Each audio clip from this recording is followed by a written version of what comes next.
how did you describe your accent again? Eurotrash. He tries to stay German. He's a little French as well. And maybe a little Polish. So who cares, so what?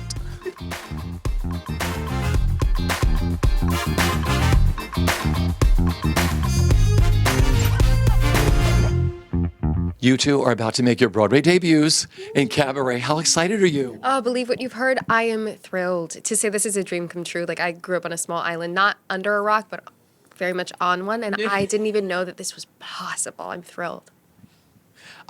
This is childhood dream stuff. You know, I've been doing theater since I was a kid. I was doing theater in my 20s right before I did American Idol. And when I took that fork in the road, it was amazing. You know, I've been on a wild recording artist ride for the last 15 years, but it feels so good to be back on stage with theater people. And what a show to make your debut in. So the first time you saw the show, did you have any idea you were going to do this?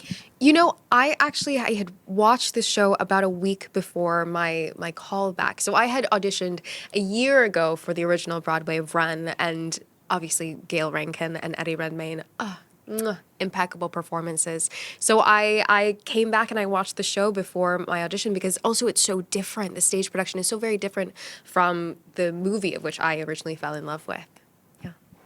Did you know? What was the question again? The first time you saw the show, did you know you were going into it? No, I saw it with Eddie in London and just was blown away by it. And then because I loved the show so much, I said to my team, I was like, we should see like what the casting situation is. This would be really fun to be a part of. So started conversations a few years ago after seeing the London production. And then, this one worked out. Yeah.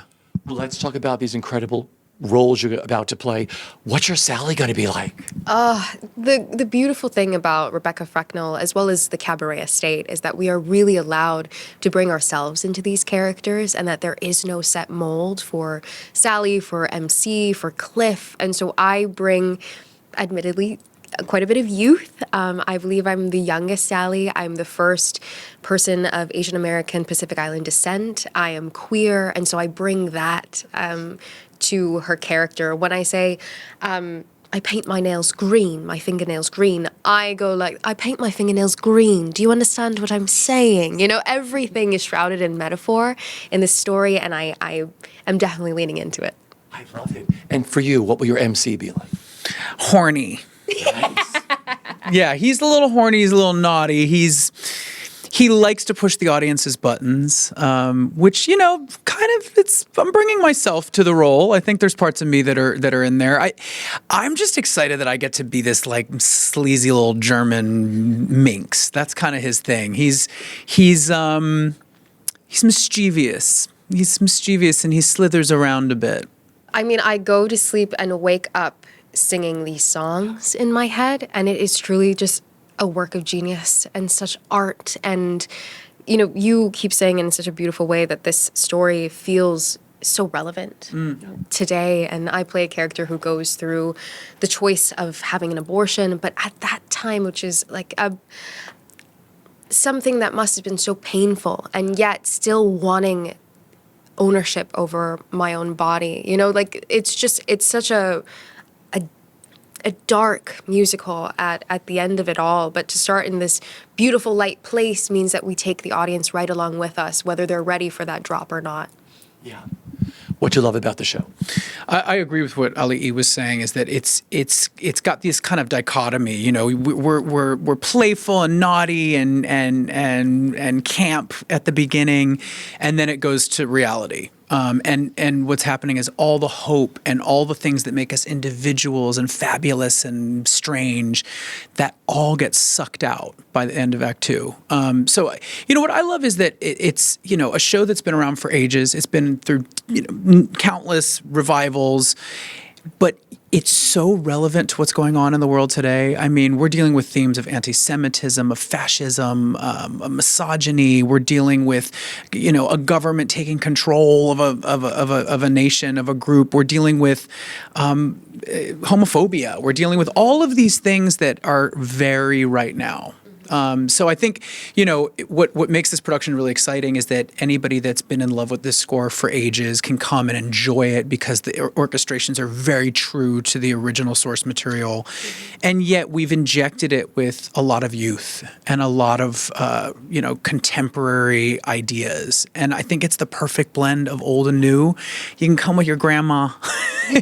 Teenagers can come with their grandparents. And I think that everyone will get something from the show, which is great. Seeing yourselves done up the first time in costumes and wigs when you saw yourself in the mirror, what were you thinking? I thought, oh my God, my parents are going to watch this musical. I love the costumes. I feel so free to live in that expression. And also, I think it's such a beautiful mix of this 30s look that we all know so well, of the pencil thin eyebrows and these very blunt short bobs. But then, Sally wears Doc Martens and grungy nail colors and glitter. And I think it's a perfect juxtaposition of new and old that makes it classic. Yeah, this production is so fashion. It's basically an editorial up there. I mean, you saw the glass skin Margiela thing that was this big trend, last summer. I mean, that's very similar to the world we're living in with the colors and the aesthetic. Definitely one of the things that drew me to this production was how it looks. It is absolutely beautiful. And then, of course, I've been singing these songs. My first voice teacher when I was like 14, her and I sang Money together.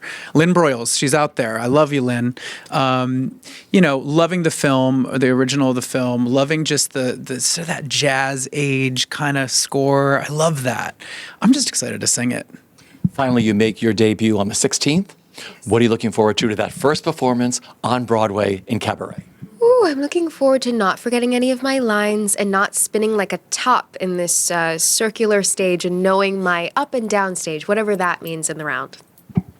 I'm very excited to speak to the audience in my German accent, which I've been working on with an amazing dialect coach.